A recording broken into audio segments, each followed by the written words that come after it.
خد بقى شويه حاجات جديده كده بمناسبه ترخيص الكلب بتاعك. حاجه ان انت بتمضي على اقرار ان كلبك ما يكونش شرس، وبتمضي على اقرار انت هتستعمل كلبك في ايه. عارفين ده ما معناه ايه؟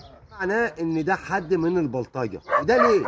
شفت شويه العيال اللي بتنزل في الشارع اللي احنا اتكلمنا عنهم مليون مره، وقلنا العيال اللي بتنزل في الشارع بتبلطج بالكلاب وبتنحرف بيها، وبينزلوا فيديوهات على السوشيال ميديا، والكلام ده خطر بيضر ناس كتير وبيعمل مشاكل، وبيجيب عامل مع باطل، المربي الغلبان مع اللي هو الصيع والبلطجي، كله بيتلم كله في خانه واحده، وهي بلطجه بالكلاب.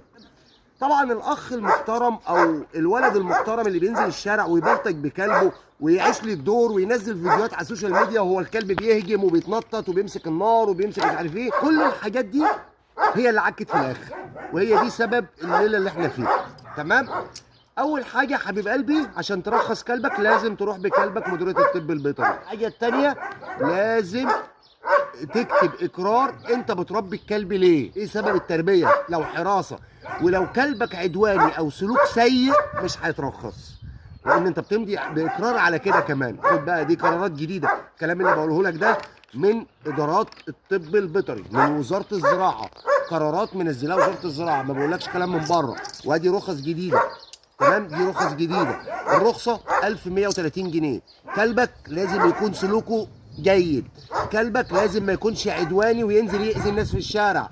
وريني بقى اللي كانوا عاملين رجاله وبينزلوا بكلابهم يمشوا بقى في الشارع ويعملوا ترهيب للناس ويعملوا قلق للناس، وكده ما معناه ان الدور جاي على الكلاب اللي في الشارع، الكلاب الضاله. معناه كده ان في خطه كبيره للحكومه بتعملها للكلاب الضاله في الفتره الجايه، علشان كده الحكومه بتحد من تواجد الكلاب في الشارع اللي بتشكل خطر على الناس كلها.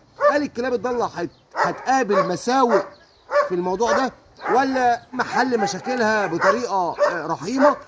لسه مش عارفين ايه اللي هيحصل، بس اللي احنا عرفناه من ناحيه الكلاب الاليفه، عشان تروح ترخص كلبك لازم كلبك يكون معاك، لازم تكون شخص كويس، ما ينفعش واحد عليه احكام، ما ينفعش واحد الدنيا مقلوبه معاه، ما ينفعش عيل بلطجي، ما ينفعش عيل سرسجي يروح يرخص كلب.